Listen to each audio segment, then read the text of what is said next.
can re-sign up if you're not getting the emails. It's signup.noblindfaith.com. Signup.noblindfaith.com. And then you'll make sure you get them. Okay, you guys, for those of you who are new, we always start with discussion time. So there we go. So in your groups, let's go ahead and start. And then we will, once this is done, we will pray and start. So got about 20, 25 minutes. For those who are live stream watching, come back at, what time is it? About 7:40.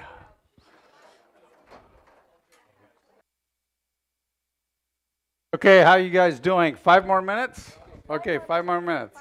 This team had better hurry up and answer one question every 20 seconds.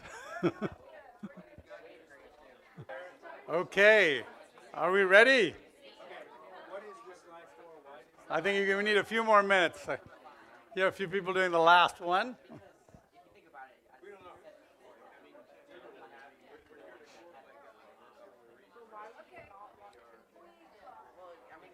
If you want to, once you're done, if you want to turn your chairs around so you don't get a neck ache.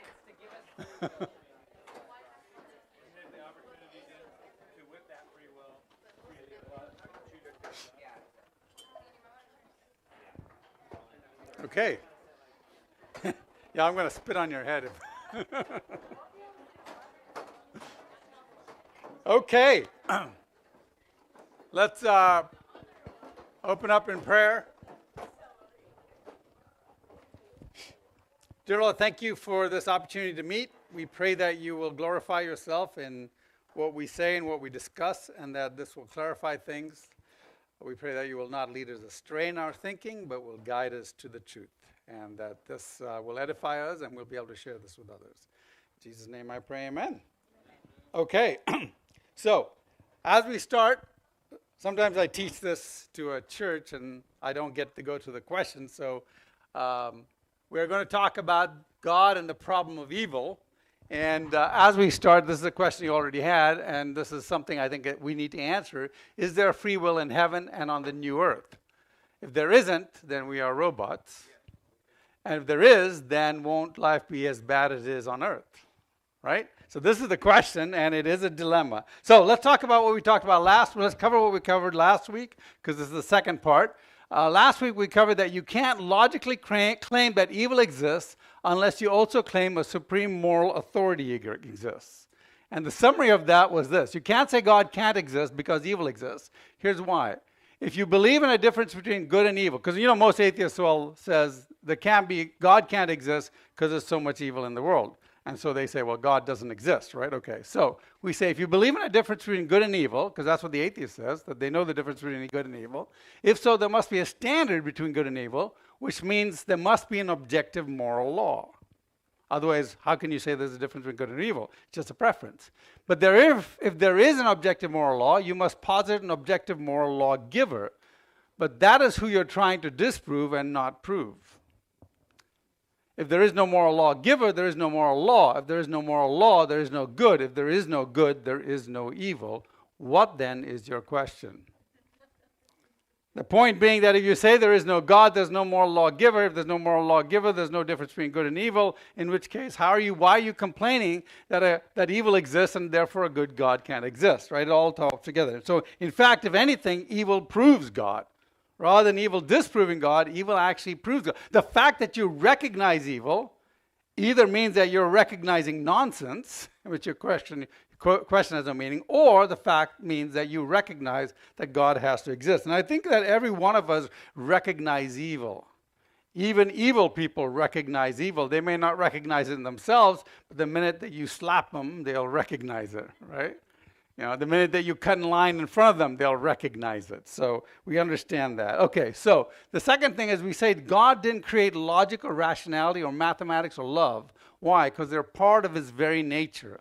1 plus 1 never began to be equal to 2. It always was equal to 2. That's part of the nature of God. Logic and love and all that is part. They came into existence. Actually, they never came into existence. They've always existed. And these are what we call transcendent things. There are things that are not transcendent, like physics and biology, because you could have a different universe with different physics. You could have a different biology with different, or different chemistry. But you can't have a different universe where 1 + 1 = 3. Okay, so God cannot contradict his own nature. God can never stop being God. He cannot be illogical. He cannot be irrational. And then God created us to love and have relationship with him. That's why we were created. He wanted us to have relationship with him. In fact, if you look at it, the tie between parents and children, a good parent and a good child, is almost always the tie between God and us. Right? So if you're confused about something, I once had a person who said, well, and she asked me this question. She said, I don't believe in God, because why would God create human beings if he knew they were going to make him suffer so much and disobey him? And I said, why did you choose to have a baby? And she looked at me like, oh. Why did you choose to have children? So almost always you can answer those questions by just introducing the fact, why did you choose to have a child? When you know that children can be so much pain, they could abandon you, they could hate you, they could fight you, they could kill you, right? Of course, in God's case, you can't kill him, but okay, God cannot artificially create relationship or love, as they would precisely violate the meaning and value and actuality of love and relationship. In other words, you can't have an artificial relationship and call it a relationship. You can't force someone to love you or program someone to love you and it be love, right?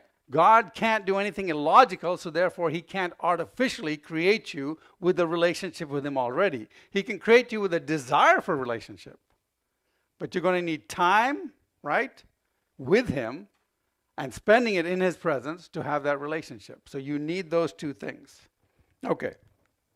Number 7 that we talked about last week, God must give agents free will to disobey his laws. You can't have a relationship unless you have the choice to not have a relationship. Given all that, it may be well that God cannot create a universe with free agents where none of those agents choose to freely rebel against him, right? It's not logical. I mean, it's possible maybe, but it's not logical to think that he can always create a universe where nobody disobeys him, because then it violates the concept of relationship. Okay, thus, as a conclusion, evil may be a necessary consequence of a greater good. That is the freedom to have love and relationship.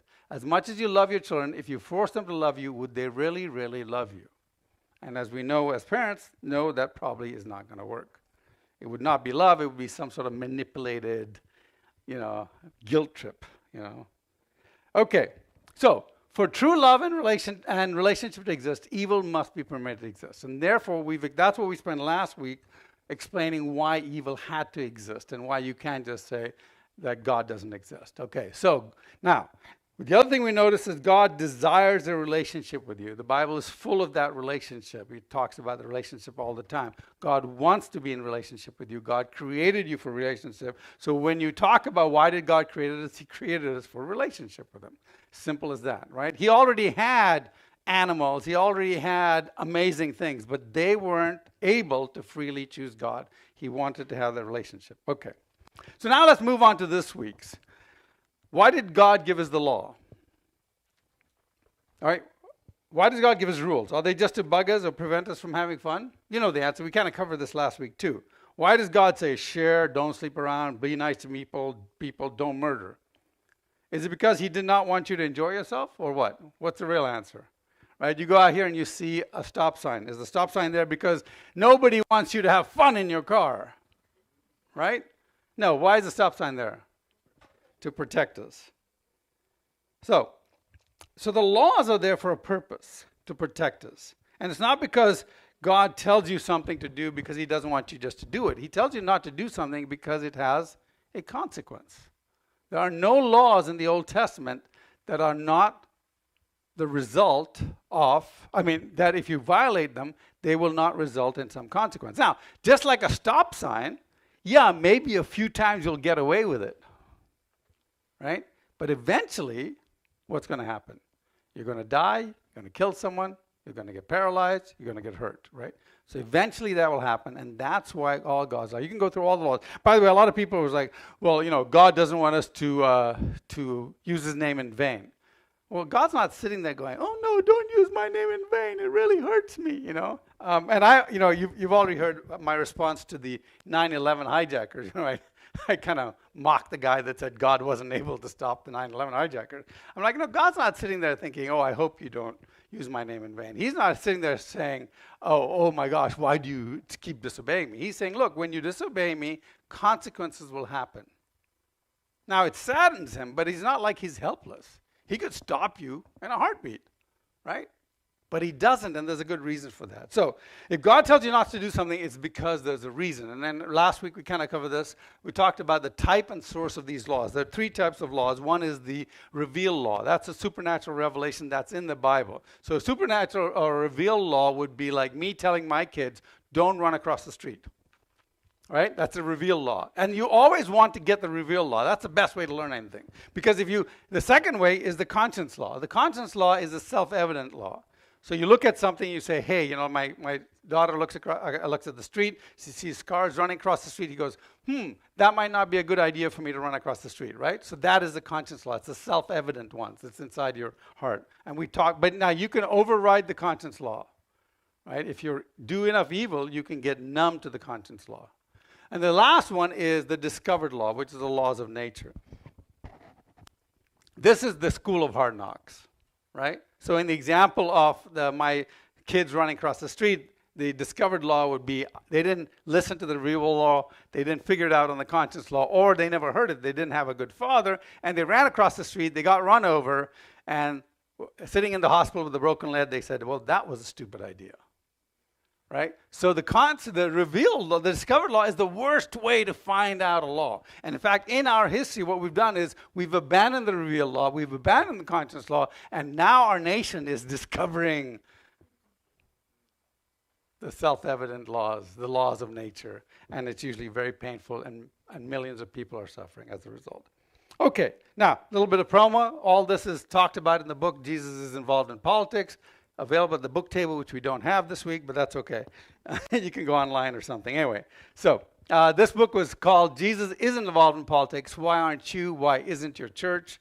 A lot of churches were afraid of this book, so I came up with a kinder, gentler version called The 40 Days Towards a More Godly Nation, which is the same book, really, but I don't yell at people as much. So I'm a lot nicer and kinder. Anyway, so the natural law, by the way, is something like the law of gravity. Right? God didn't say in the Bible there's a law of gravity. We had to figure that out ourselves while walking and learning to walk, right? So we figured out the law of gravity. And then we actually discovered that there's a law of gravity. We started discovering more about it. So the Bible didn't tell us about the law of gravity. We learn about it. So when God created the universe, when God created the universe, he set into motion many laws. The laws of gravity that keeps the universe humming, the laws of physics, the laws of chemistry, the laws of biology, the laws of relationship. Every time we ignore one of these laws, whether it's a revealed law or a conscience law, we are going to cause pain in our lives. And sometimes the pain is caused by bad choices on your part, and sometimes the pain is caused by other people's bad choices. And we see that a lot with kids, right? Parents make a bad choice and the kids suffer. The parents divorce, the kids suffer. The parents are drug addicts, the kids suffer, right? So it's not only your bad choices that affect you, it's other people's bad choices that affect you. Okay. So, now, since we agree that God has to allow evil, here's the question. Is it required that God step in and stop every evil action by others? Is it required that he step in and protect us from the consequences of our own foolish actions? Or is it better that we consider learning from our own experiences and creating a society that will limit the evil actions caused by others? Right? And that's what my book really covers. It talks about these evil actions and the consequences. But here's the question. Why doesn't God protect the innocent? Or at least act supernaturally to protect good people? You'd think that he would go, okay, you know what? You're a child, your parents were drug addicts, I'm going to protect you from this. Well, here's the problem. With free agents, it's not incumbent on God to intervene. God doesn't have to intervene. Because this is why. If he intervened every single time, would you be free? Right? If you want to kill somebody and he stops you from killing somebody and God intervened every time, then you never really had the freedom to kill somebody. Now you say, well, the killing is kind of extreme. Okay, well, if you had the freedom to lie, and every time you felt like lying, God stopped it and said, nope, he's lying, then you never had the choice to lie, right? And you can go down that line. At what point does God give you the free will to do what you really want to do, and what point does he take it away? You have to realize that at some point, either you have free will or you don't have free will. Right? Now, I'm not talking about the free will to salvation. That's a different issue. I'm talking about the free will to sin on a daily basis. So, if God were to stop evil from being acted out, then a free agent is not truly free to do evil. So God also allows evil to further his purposes. Remember the blind man, right?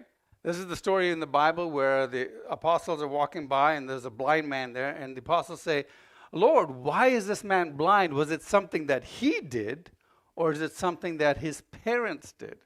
And what's the answer? What does Jesus say? Neither. It is so that God can show his glory, and then he calls a man and he heals him. So sometimes God does that to glorify himself in that. So he had to glorify. And then there's other things. Remember Joseph? What did Joseph say? What happened? Joseph, if you don't know the story, is sold into slavery by his brothers. And as a result of that, he becomes the second most powerful man in all of Egypt and saves his entire family from famine. And he tells his brother, you what? Meant it for evil, but God meant it for good. Right? So God again can use that. Well, then, of course, Jesus. The most vicious, heinous, the worst crime in all humanity is what? To crucify Jesus on the cross. And God allows that. And that had a purpose. So the most amazing purpose that God had was based on the most amazing crime of all time. Okay, and then you. How many times has God got to get you out of your comfort zone to do something? Right? I know you'd like, well, why didn't he just tell me? I would have gone and done it. Right? And that's a different question, is how come God doesn't supernaturally tell you to do something and let you do it? But here's why God doesn't always intervene for the innocent. And I think this is the biggest reason. Because we, the church, are his bride and his agents of mercy. God has told us to go and do that, and not to just sit around and let him do all the work. Right? It's like the Jericho. Remember Jericho? They had to march around Jericho. God could have dropped the walls without them. What did he want? He wanted that relationship with them. And in the same way, we are to build a relationship with our Lord by being agents of his mercy. And you see how that all ties together. In fact, in the Bible, God does intervene.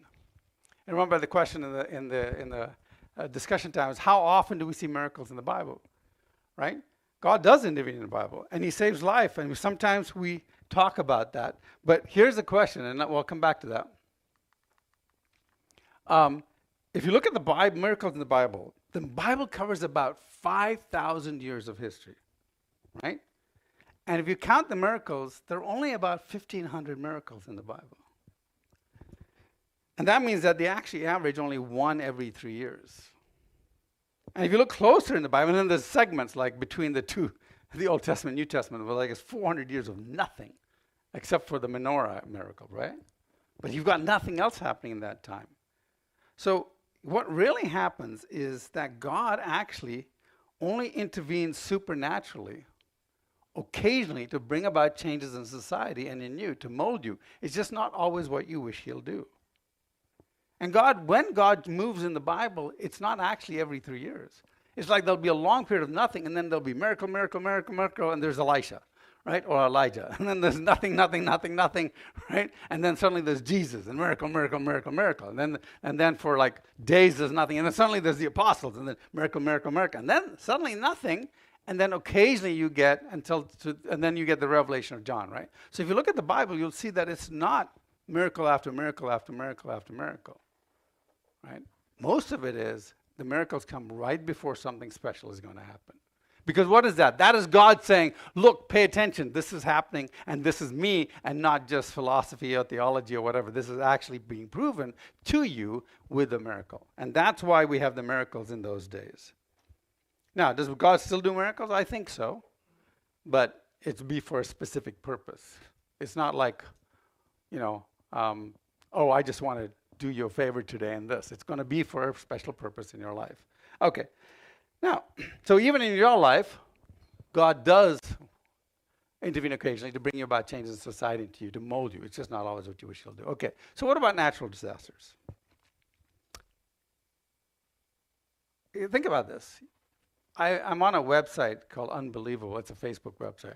And there's so many atheists that are always arguing. And it's the greatest place. In fact, a friend of mine just called me the other day and he said, hey, I have this book I'm writing. Is there someone I can pay to go through and analyze all my arguments and make sure they're good? I said, oh, no problem. I can get you done for you for free. Just go on this Facebook page and post your ideas, and 100 atheists will attack you, and then you'll get your ideas refined. And I do that a lot. I'll go in there and I'll put a thing out there. They'll all jump on it and beat me up, and I'll go, oh, that's a bad argument. That's a good argument. That's a bad argument, you know. And of course, you got to have a thick skin because they're not very nice about it. But I tend to play their game. If they're rude, I'm rude. If they're nice, I'm nice. You know, it's just the game we play. So. So one of the questions is that, like, okay, so what about natural disasters? I mean, that has nothing to do with evil people. Why would God allow floods, earthquakes, forest fires? Okay, so here's a reality. It is possible in this universe that God cannot create a habitable world with wind, which we need, but no volcanoes or earthquakes. Think about that. Why? Because then all the land would erode below the level of the sea. Similarly, for hurricanes, no temperature equalization, floods, no nutrients replenished in the soil, right? So we keep saying that there's actually a good reason for these natural disasters. Almost all natural disasters have a physical consequence that is actually usually good, you know, some sort of equalizing of the temperatures or reducing the tectonic stress, right? Now, but what about slow floods? Well, that would violate physical laws, right? You won't get the nutrients replenished. What about slow earthquakes? Well, that also violates physical laws, right? What about weak hurricanes? You can't make a weak hurricane. What about famines and forest fires? Well, most of these are man-made or man-preventable, right? What about diseases? Most are man-preventable. I'll go into that. But let's talk about famines and forest fires. There is no good reason today for us to have famines. None. In fact, there's no good reasons for us today to have floods or droughts. The only reason we have floods or droughts in California is because we send 50% of all our water out to the sea for something called the delta smelt. Did you know that? 50% of all the water, by law, goes out to sea, right? So there's no good reason for us to have droughts. Secondly, why are we even talking about droughts? All we have to do is build a few more darns. Yeah, I know, this is church, that's why. Otherwise, you call them dams. Right? So yeah, all we have to do is build a few more dams, right? And there's no good reason not to have flood control. There's no good reason not, you know where the floods are. You can build banks and things to control all that. But we don't do it. Why? Because there's another contingent of people who says, oh, that's hurting the environment. Well, no, I can't think of anything more hurting the environment to have a flood that destroys all sorts of poisonous gases and releases all sorts of poisonous gases into the water supply. Right? When you have a flood, it just everything, all the garbage gets into one place. Okay, so let's talk about diseases.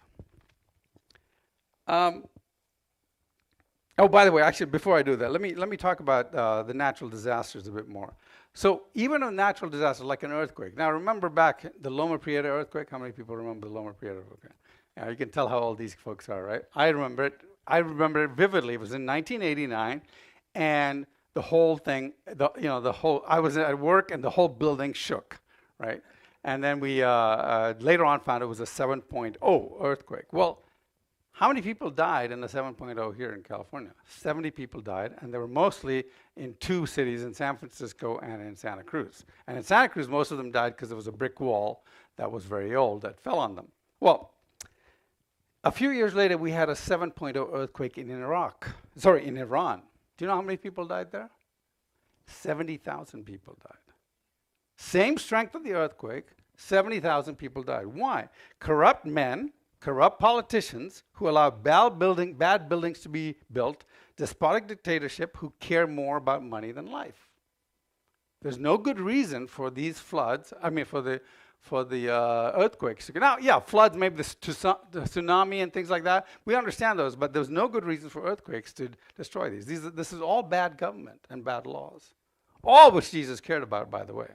Okay, so almost every natural disaster can be prevented from causing death by human collaboration and technology. Even the tsunamis that happened recently, a few years ago, we knew that the tsunami was coming because our warning systems told us that, but our government did not warn all the other countries, right? Because there was some, it was government stupidity, right? So, so almost every natural disaster can be prevented. If we spend more time working together rather than figuring out ways to kill each other, right? We could stop a lot of diseases. And I'll say there's another thing too. If we started looking at biology of diseases as though it was originally designed instead of random evolution, I think the state of medicine would be, and the state of biology and the state of botany would be far ahead of it. In fact, I think in years to come, we will look back upon these years where we thought everything was randomly created and said, man, and here, let me give you an example. Let's say I'm an engineer, as you guys know. I design boards and chips and stuff like that. If somebody gives me a chip to design and I think it randomly worked, it would take me a lot longer to figure out why things did what they did than if I thought, well, the reason he did this is because he was trying to do this, right?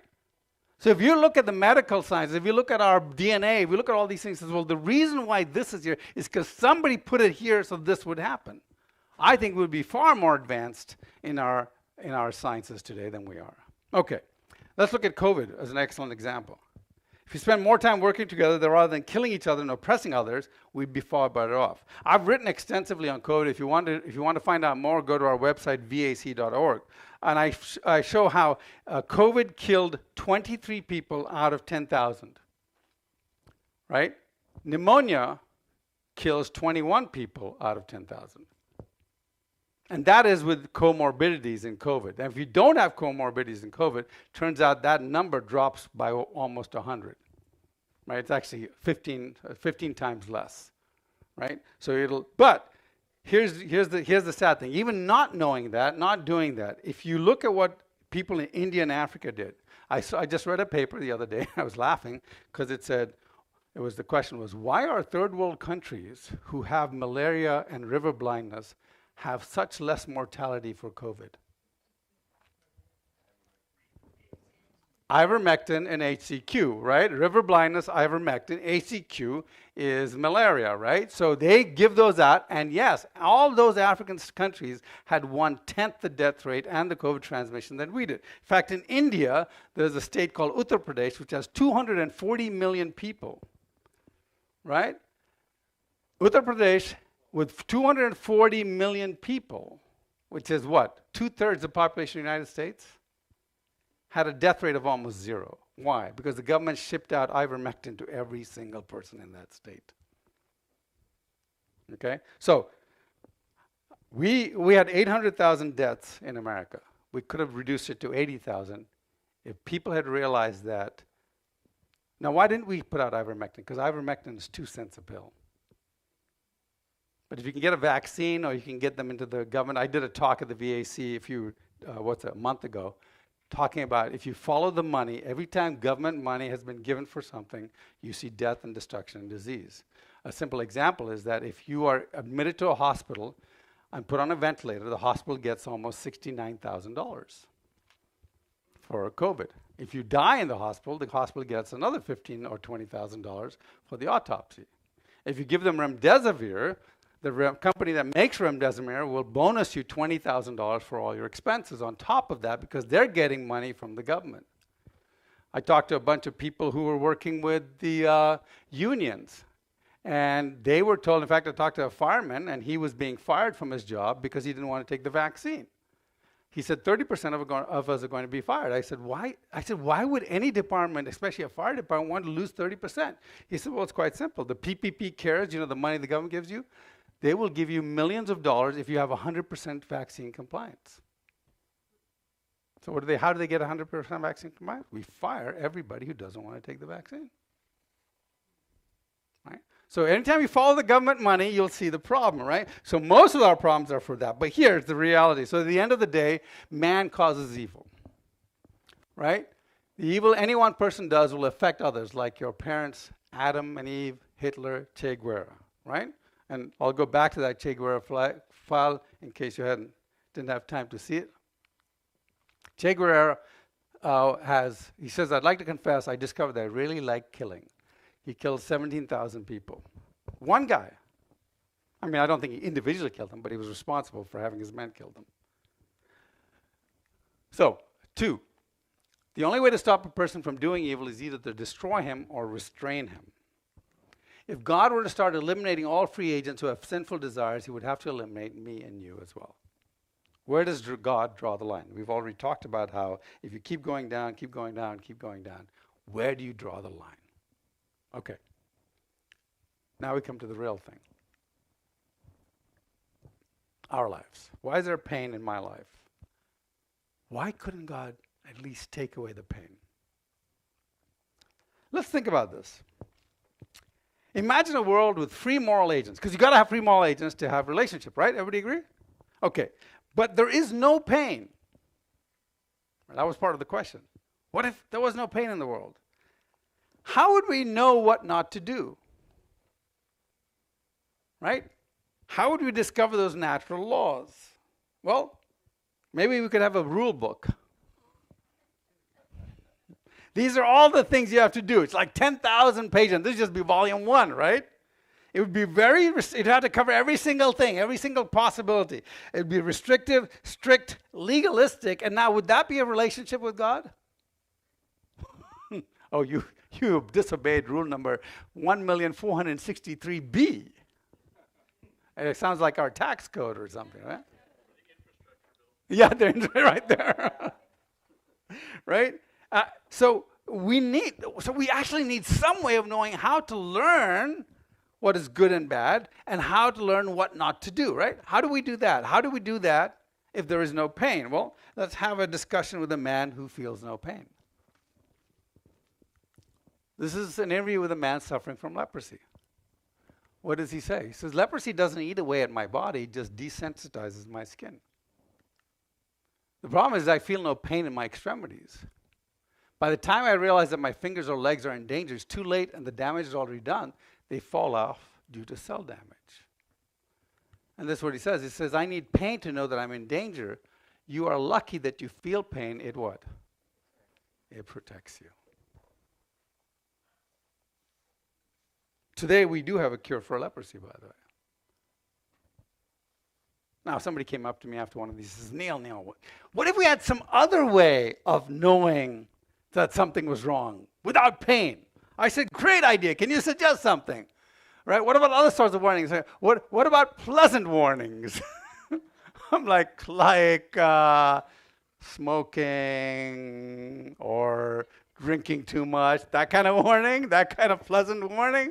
We will not pull back, right? Drinking or drugs, right? Then they said, well, what about a mental knowledge of danger? And I'm thinking, the ones on the cigarette pack that says cigarettes cause cancer? Actually people smoked more when they read that because they got tense. And what makes them not feel tense? Smoking, right? Like, I feel tense. This is going to cause me cancer. I better have another cigarette, right? No, we'd still ignore it. Speeding, texting, driving, dating non-Christians, right? We know it's stupid. We know it's wrong. It's a mental knowledge. We know that, but we're not going to do it, right? Okay, what about a different sensation? We would ignore it just like the others. I mean, look, folks, pain has to hurt or it just won't work. There is no option. There is no third alternative, second alternative. It's this, that, or not.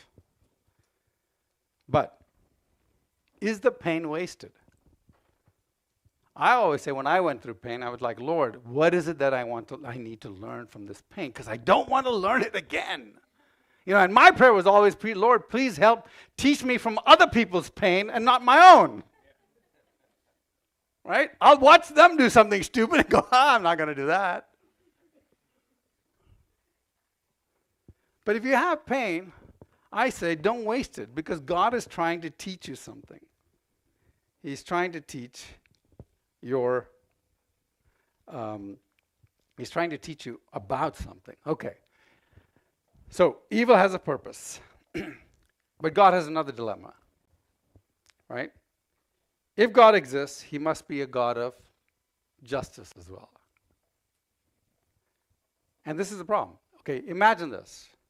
Imagine one day a person thought that your sister gets raped.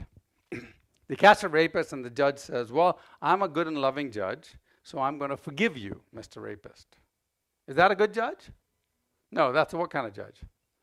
California judge, right? So God has to punish evil people. Otherwise, he's not God. He's not a good God. But if he does punish the evil people, then people think he's an unloving God. So what's he supposed to do? And I have this argument with atheists all the time. Why does God allow us to do evil and then turn around and punish us for doing that evil that we did because of Adam's sin or something? I'm like, no, it's not Adam's sin, because you would have sinned yourself too. Trust me, right? If you were in the Garden of Eden, you probably would have eaten of the tree, right? But even if that evil person repents and turns around and promises to be good for the rest of the day, somebody still has to pay for the crime. Remember, we talked about this when we said why Christ had to die and why God must punish sin. So to summarize, if God gives people free will, they may and will commit crimes so terrible that he asks for punishment. And then those crimes will influence the next generation, because, hurt people. You've heard that saying, right? And so that has an influence on the next generation, and they grow up in pain and misery, and they commit more crimes, and then the cycle continues, and then God is stuck with all these guys who are evil, and he has to destroy them all. So last time we said that God had a dilemma, and what was his dilemma? His dilemma was he was going to pay for that evil himself. As long as you repent, he would pay for that evil himself. And that's why Christ had to die. And that's why God has to punish sin. And God solves that dilemma by being a just God and paying for it himself. You still have to repent. But now we have another twist on the dilemma. God wants free agents. But free agents are going to mess things up.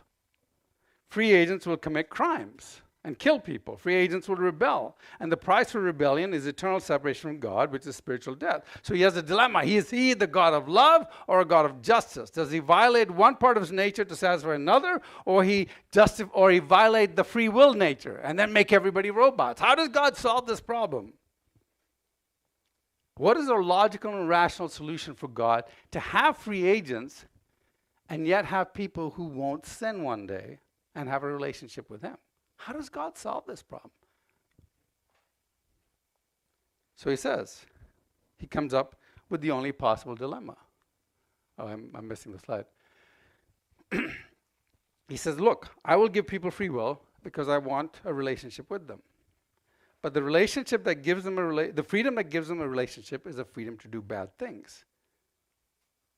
So what he says is this: I will give them freedom, they will do evil, but I will give them a way out. I will work with them to renew their minds, to redeem them, to restore them, and to save them.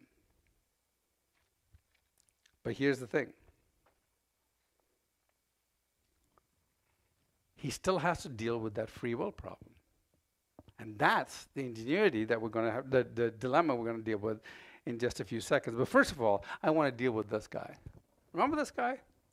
This is last week we talked about this atheist. He says, Neil, one of the many reasons now I'm an atheist, anti-Christian, is because the God of the Bible, the Christian God, is very irrational and very evil. I can give you many examples, but we'll try to keep it short. God flooded the earth and killed everyone. That is murder, including the children and babies. So what about the death of children and babies? What about the death of the 9/11 hijackers, right? Well, remember what I said to the guy. I remember the 9/11 hijacker. The whole thing was like, oh, God was trying to stop the 9/11 hijacker. I'm like, if he wanted to stop him, he would have, right? So what about the death of the 3,000? And then what about the people in Jericho? Remember in Jericho, they go around Jericho, and then they go in. What are they supposed to do to everybody in Jericho? Kill everybody, animals, everything, right? And one guy doesn't do it. He steals something, and God punishes him, and he kills him, right? So here's the question. Did God murder everybody, including children and babies, in Jericho? So to answer that, we have to put death in perspective. Now, one, and this is what I told people, if you heard the Agent X talk, you're going to hear that again. One, you don't have a soul. Nobody here has a soul. And you can do soul, spirit, whatever, but you don't have a soul. Why? Because the reason why you don't have a soul is because you are a soul. You have a body. What you have, this is your body. This is not you. If this dies, you don't die. The question is, where is that soul? And when the Agent X talk, we talked about it being a multi-dimensional entity. Now, here's what's scary about it. God never kills a soul. You will never cease to exist once you're conceived. In my book, Who is Agent X, right there, I talk about all this. I prove all this scientifically. I show you the science behind it. But your body is this limited three-dimensional entity. But you are a soul, and you exist in multiple dimensions. And so God never kills anyone. He doesn't kill kids. He doesn't kill babies. He kills their body. He removes their body. And so what is death? Death is actually God moving you from this physical plane into a what? An eternal plane or a multidimensional plane. So God never killed you. Physical death is merely movement from one plane into another after discarding our measly three-dimensional body. Okay? So God never kills anyone. God never murders anyone. He just moves them. In God's extra-dimensional existence, death is similar to moving from one continent to another. That is, you don't cease to exist. You just go somewhere else. So when God told the Israelites to kill those people in Jericho, he didn't make them cease to exist. All he did was move them. So death is a transition from a limited three-dimensional existence to a vast, multidimensional, amazing existence. Now, someone will say, well, that means I can kill anybody. No. You're not allowed to kill people.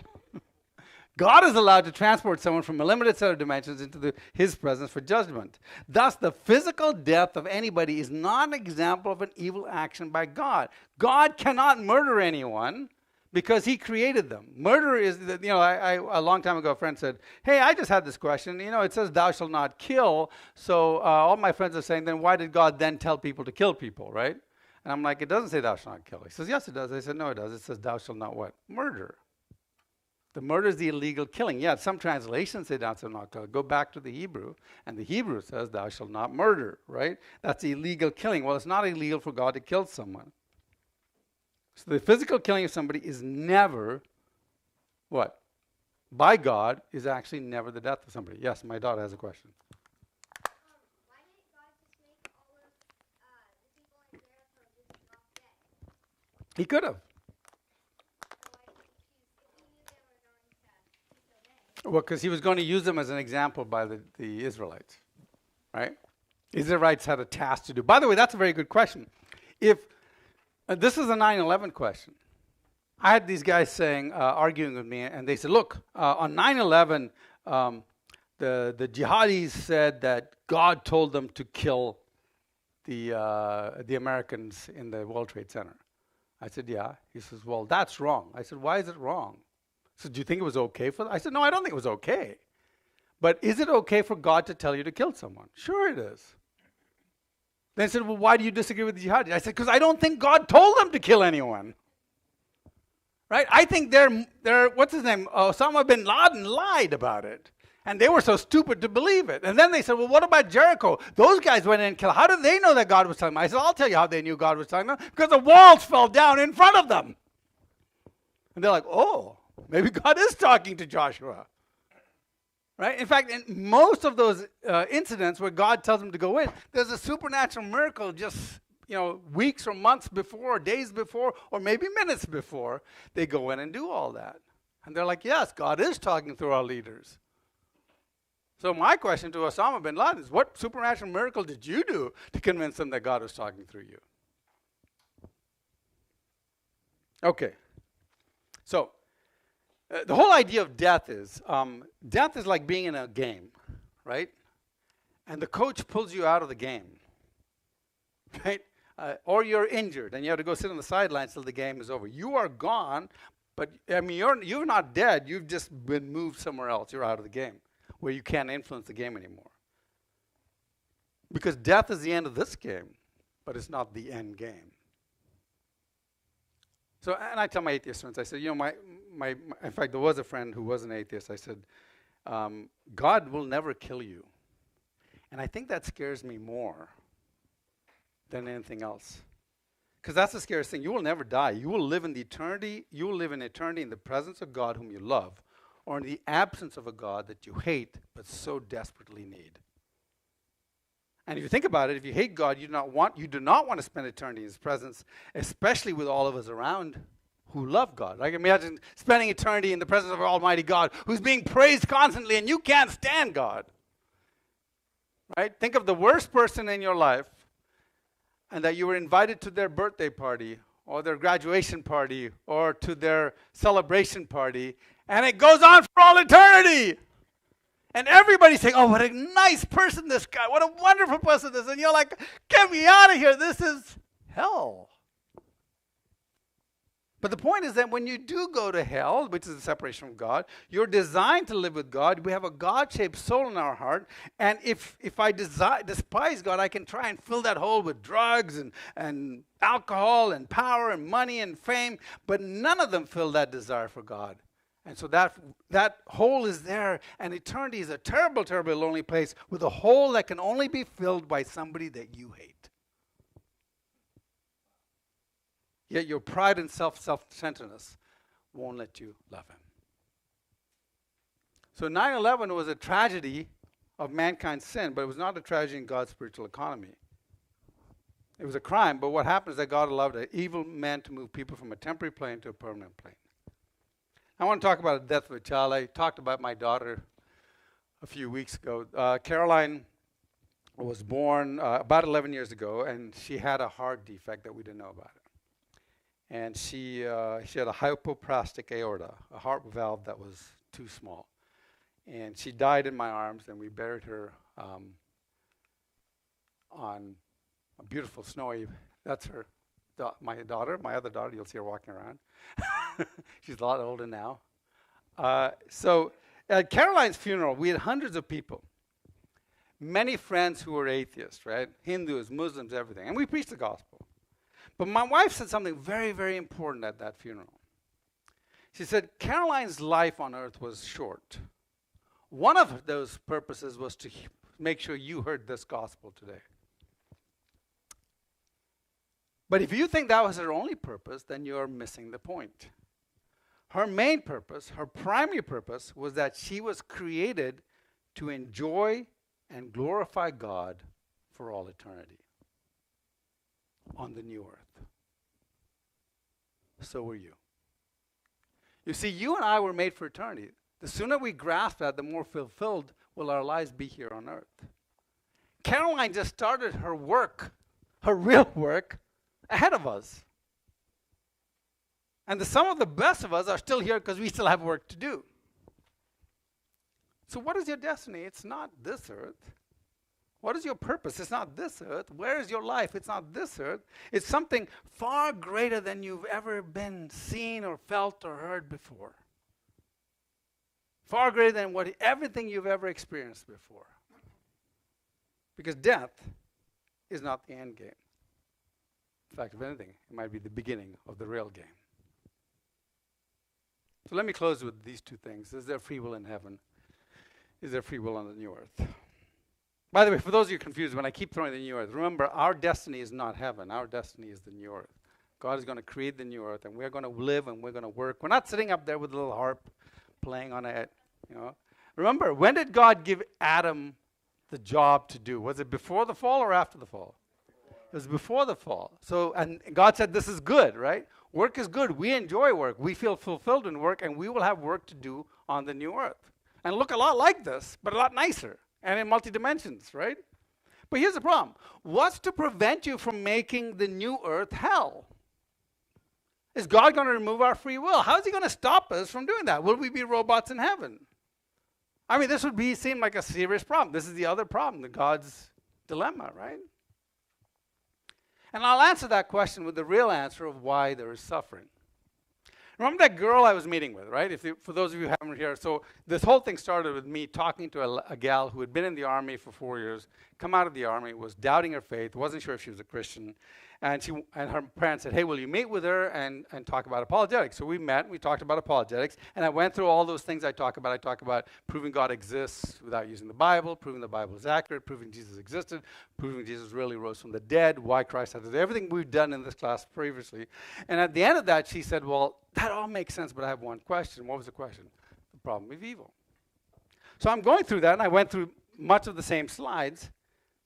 But then when I got to the end, I said, oh, I just had a thought. I said, did you go to boot camp? Remember, she came out of the army. And she said, of course I went to boot camp. Who can go in the army without going to boot camp? And I said, well, why did you go to boot camp? She said, so I could be honed, so I could be refined, so I could be ready to do the real work. Boot camp is not the real work. It's a training for the real work. So we could be screened. Boot camp helps separate the ones who would stay loyal and true in the heat of battle, who would obey orders, from those who would just bail. Those who would freely obey orders from those who would rebel. It helps separate those who would never ever quit, regardless of circumstances, from those who would just give it lip service. And I said, well, was it easy? And she looked at me incredulously. She said, was it easy? No, it wasn't easy. Think of it. It can't be. If it has to work, it can't be easy. And then I said, well, did you get hurt in boot camp? And then she laughed. And she said, did I get hurt? And she started showing me scars. I got this when my bullet misfired. I got this when I got scratched by the barbed wire. She was like, and I was like, okay, thank you, right? She goes, I said, well, let me ask you this. Given those scars and that experience didn't destroy you, didn't maim you, kept your spirits, would you give up those scars and those experiences? And she looked at me, she said, are you kidding? No. This is my branding. Folks, this is boot camp. On earth, boot camp has its limitations. How does God solve the serious problem of not stripping your free will on the new earth, yet not degrading the new earth into an old earth?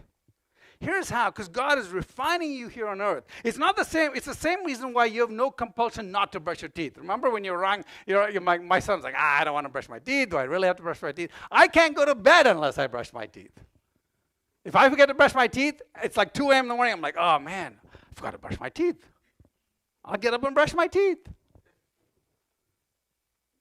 Right? Think of the things you hated doing when you were younger, and you were like, now I love doing it. Or the naughty things you loved doing as a kid, and you're like, why did I ever like doing that? It's the same reason why you have no compulsion to stick a fork in the light socket. Remember, we used that example at the beginning. It's the same reason why I would never even dream of cheating on my wife. I love her and my family too much, and I can't imagine destroying our lives and hurting my children who depend on me and who need me to protect them.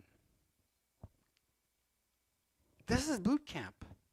To train you and refine you for eternity, and to separate those who would sin in heaven from those who would freely never, ever, ever desire to do so. And that's what God is doing to you on this earth. To separate the sheep from the goats, to save and to sanctify those who would be saved. But is there no relief from this pain? How do we endure this boot camp? Especially when it seems like the enemy is running it. How do you survive boot camp? What if your boot camp is painful? You feel overwhelmed, helpless. You feel God is not answering you. The 5 things you need to understand about boot camp. 1, we can often tolerate pain and trauma much better if we understand the purpose of it. Now you know the purpose of it. You're being refined. You understand the meaning of life on this earth is to refine you. For many, the greatest fear is that all is meaningless and God is not in control. But we understand that there's a reason for pain. We can withstand much pain. A man suffering from a tooth extraction doesn't think, why is this dentist doing this to me? And when you understand that why this is happening to you is because God is allowing the pain and the evil to refine you, you go, okay. It's the same way a mother giving birth tolerates the pain because there's a purpose, a far greater purpose than a current comfort. So if your pain is not caused by your action or your sin, then it's not your fault, it's the effect of sin.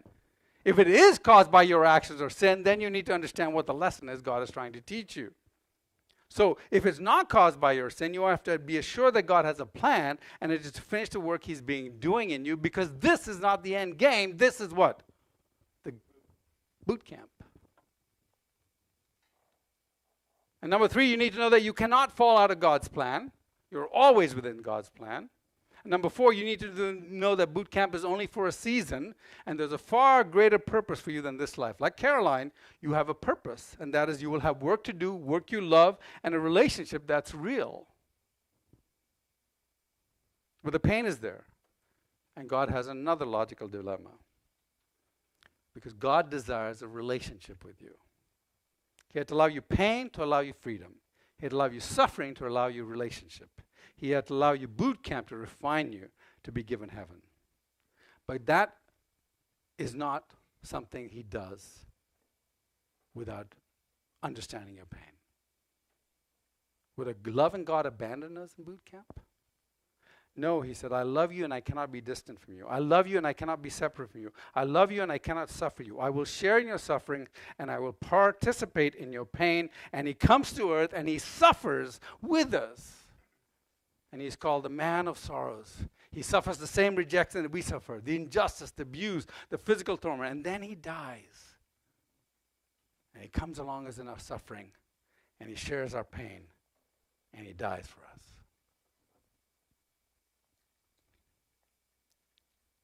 My friends, God desires a relationship with you. So now, go get trained for the real work that is to come. You will have scars, but it is your branding. And when you're on the other side of eternity, I guarantee you, you will be loath to give up that pain and scars because it is your branding. So my friends, now go earn your branding. Thank you.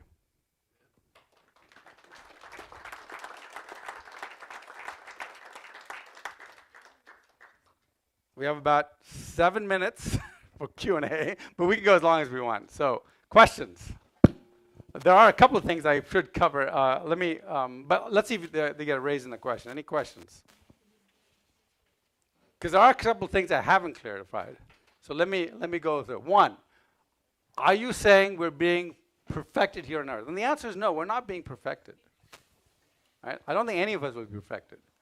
While we're being refined by the Holy Spirit, we who have been reformed will never be perfect till we are in the presence of Almighty God, right? The main purpose of it seems to be to develop relationship with God through Christ and to screen those who would sin in the new earth from those who won't. This is not the same as being perfected, right? No, logically it would seem that all who are saved will be refined until they're proven. Nobody will run out of time. In other words, if somebody dies young or dies old, that was just the appropriate time. But it doesn't mean that you will die old. Yet while we are here on earth, God uses as instruments of his mercy to glorify him, to preach the gospel, to make disciples, and to achieve his sovereign purpose. So somebody came up and says, well, that means if I don't achieve my purpose, will I live longer? I said, no. He said, what about the thief on the cross or those who die right after being saved? Most probably different people take different amounts of testing, relationship development. God knows exactly how much is needed to ensure that someone will remain in relationship with them for all eternity. But he can't skip it if it's needed. In other words, God can't artificially not do it, right? Or artificially do it. Some people may not need any refinement, as every personality is different. So most probably those who die right after being saved have just enough of boot camp to establish that they need no more. Same for all the babies and young kids who die, right? Now again, this is not, I don't want this to be theology, this part of it. It's just something you want to think about, right? Because there's nothing in the Bible that talks about this part of it. It definitely talks about us being refined. Remember the verse at the end, that I put up? It definitely talks about that. But it doesn't talk about all these little details. So these are some possible, so note these are logical extrapolations on doctrine. So what about godly people who live for so long? Well, God has lots of work for them as instruments of mercy to glorify and to preach the gospel, to make disciples and achieve his purposes. And then there's the question, can't I game the system to live longer? No, you're dealing with God. And then remember, it's not about achieving perfection, because you never will be perfect. God is not looking for someone to be perfect. He's looking for those who will freely remain in a relationship with him for all eternity. I think that's the last slide. Yes? There's a question about can we sin in heaven? that or not? Yeah. So Yeah. the idea is we can, but we won't. Because we're Because in the we've been presence of God. refined, and it's exactly that refined. relationship. We've Right. developed a relationship, just like a relationship with my wife. You have a relationship with God. You will never want to betray Him. Right. We'll be in His presence. The devil will be, dealt with. His demons cannot enter there. Right. And there'll be none of that temptation, and you're just in the presence of God, enjoying His presence in heaven, in perfection. Yes, Imagine but it's just understand that if a person who has not accepted Christ is in the same position, they will be able to do so. So it's not a question of you're not able to do so, but that God has probably refined you in such a way that you will not want to do so. right. Okay. Because you still have to have that free will in heaven. Otherwise, it's not free will. It's not heaven, really. Anyone else? Wow, that's the least number of questions we've had in any of these. There's a lot of information right here. Right, hang on. The mic's coming. Could another factor of us not wanting to sin during that time be the more perfected relationship we also have with Christ face to face, as it says in 1 Corinthians 13? Yes, so definitely we can see the glory of God and all Yeah. that, and that's definitely there. That's part of it, yeah. There's also, I talked to an atheist who tried to, interestingly, he presented this argument. It's a strange when atheists present it. Well, there would be no good reason for you to sin in heaven because you have all your needs met. And I said, I don't think that's necessarily, because you could have all your needs met and want more, right? Want power. Because we think Satan, Lucifer had all his needs met and still wanted power, right? But we're definitely not lacking in the sense of when you have that relationship with God in that way, it's like there's And you nothing- don't want it to change. It's like, you wouldn't want Yeah. it to change. Because you want the relationship. Because you want it. Yes, Yeah. exactly. Sanctification Yeah. through boot camp. Yes, exactly. So the world and the flesh and the devil cause us to sin, right? Yes. Well, yes. I mean, let me see where you're going with that because I don't disagree, but I want to know. I think there are other things that cause us to sin. Like what? Well, evil nature, our sin nature, which is not physical. Isn't that the flesh? You could argue that, but I don't think so. I think it's a Okay, corrupted. so I would say that in heaven we won't have the world, the flesh, or the devil, and so we won't be inclined to sin. But the dead, those in hell won't have won't have flesh or the devil because he's in the eternal pit, the abyss. But they probably won't be sinning anymore anyway. They're just being punished. I don't know They're the answer to apart that. from- My understanding is they will continue to hate God and rebel him, which is a sin. Okay. Will there still be a forbidden fruit? Well, there's no forbidden fruit anymore. Yeah. Because it's already been Amen. partaked of. Now the question is the tree of life there, and what does the tree of life mean? And it depends. That's a big theological argument, right? Sure. Yeah. I might have something to add to that. I think that we as humans are unique in that we can bless God and we can curse God too. When you talk about the fear of God, there are Christians out there that kind of scoff at that. They said, "Well, I don't want to fear God. I don't, just want to love God. I don't want to fear Him." But as we talked about in Ecclesiastes, remember that scripture? Was it Ecclesiastes 12? It says, to fear God, keep His commandments. Those, that is the summation of life Of wisdom. per Solomon. And to know God, to be in the presence of God, I could not even fathom, but just His power, His glory. To sin, to want to do, it just seems so minuscule, such like a little ant on my shoulder. I'd just flick it off, like the temptation to sin. I can't imagine when you're in the presence of God how that can be, especially knowing how Satan is already under judgment, and knowing being before God, having the fear of God. To me, the fear of God is just, as I grow in my walk with the Lord, it just seems natural. It's a reverence. It's His holiness. I can't explain it. Well, no, good explanation is C.S. Lewis. C.S. Lewis does a great explanation of that. Remember in the book, The Narnia, right? Lucy and I think it's Edmund are going to, is it Edmund? I think he's come back by then, and they're going to see, no, I can't remember Edmund's, but Lucy's talking to Mr. Beaver, and he says, and they talk about Aslan, the lion. And Lucy says, "Oh my goodness, is he safe?" And Mr. Beaver laughed. He says, "Is he safe? Is he safe? He's a lion." "No, he's not safe, but he is good." Right? And that whole thing of he's a lion, he's not safe, and that's God, right? He's the lion, but he is good, right? So, and that, I think it's exactly that. Yeah, when you're in his presence, you're like, whoa. So, back there, Mike, and then Robin. Thank you. I just wanted to add one thought, is that, the same thing that Joseph said to his brothers, what you meant for evil, God meant for good. The same thing in heaven will be saying Yeah, about what Satan, what the seraphim meant for evil. yeah, When he tempted. It's more of, tree of moral knowledge. yeah, I think so. God meant for good. Yeah, God And- used it. Yeah, I mean, again, you have to understand when was the book of life written? When were your names put in the book of life? Before the foundation of the earth. So that was before Adam and Eve sinned, right? Before Satan. So we can see that whole plan was meant for good. Yeah. So I was going to say this one last sentence, is that when we are in heaven, we will have known exactly what happened during the time without God. We will, at that point, you wouldn't have to guess. You'd be like, Yeah. well, I've been there. We know what happened. Yeah. I'm not going back. That's we true. tried that yeah. stuff. You will So have it's no like, desire to why go would back. you tell Yeah. me? It's like, I know how that thing worked. Yeah. Didn't. Yeah. I'm not going back. Yeah, absolutely. So yeah. this is what we learn here. Yeah. No, I think Robin had a question. And then Sandy. So this question is more about the rebellion after the 1,000-year reign. We had to get into eschatology. Okay. I don't know if I have the answer, but go ahead. Oh, okay, because it's about deception, and even in the I forget where, but the New Testament does say that even the elect get deceived. Is this a get deceived or could? They could be deceived, and Could then be, so when yeah. I recently just reading through it's Revelation 20, it says that Satan will be released again to deceive, and then the nation, it was he's going to do that again after the 1,000-year reign, and that's, I don't know if that has to do with free will in any way, but it's the question Yeah. of deception is just Yeah. So that's one. Like John Calvin. For Sandy, yeah.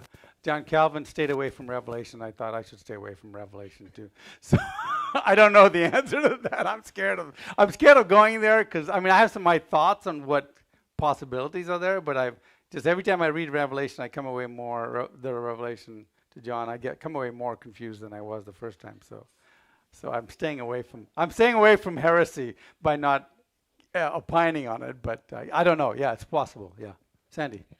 I have a question about praying for miracles. It sounds like from what you said, God does relatively few miracles, and yet Relatively few large miracles. sorry, Yeah. right. And it seems like most people pray for miracles, and that's something that God sometimes does and sometimes doesn't. Yeah. What is your understanding about? Like, obviously, for my husband, hundreds of people were praying for him, and Right. he didn't make it, and a lot of people were very shattered by that, as well as, of course, ourselves. What is your way of thinking about our... obviously, we can't help but pray for Right. everything, And we should. including miracles, yes. Because that also develops relationship, right? So if my child comes and asks me for something that the answer is no, the very fact that they asked me for it and I said no is still a development of that relationship between us, I see. right? So, but why does God not heal specific people? I definitely think he does do miracles. Often he'll do miracles in a way to lead somebody else to the knowledge of his grace and things like that. We don't know how he picks and chooses that, but we can be assured that whenever he does, whatever he does, is because there's a bigger plan for him, right? So, but I think the best way to think about it is the biggest miracle is the salvation miracle, right? He saves people. So, and then the next answer is, just like my daughter, your husband had better things to do somewhere else, right? Right? God was going to put him to work, right? Or if he's not saved, then it was, you can look at it each way, depending whether they're saved or not saved. It all depends on what his plan was, and I can't answer. It's going to be very hard. But I think as Mike said, when we'll know the answer one day. And we'll say, well, that makes sense now. I understand why. I tend to think that everything that happens has a good reason for it to happen. But they may not all happen because God has specifically planned it. Now, there are some things I think God specifically allowed, but I think there's a lot of other things that just happen because of the random nature of evil.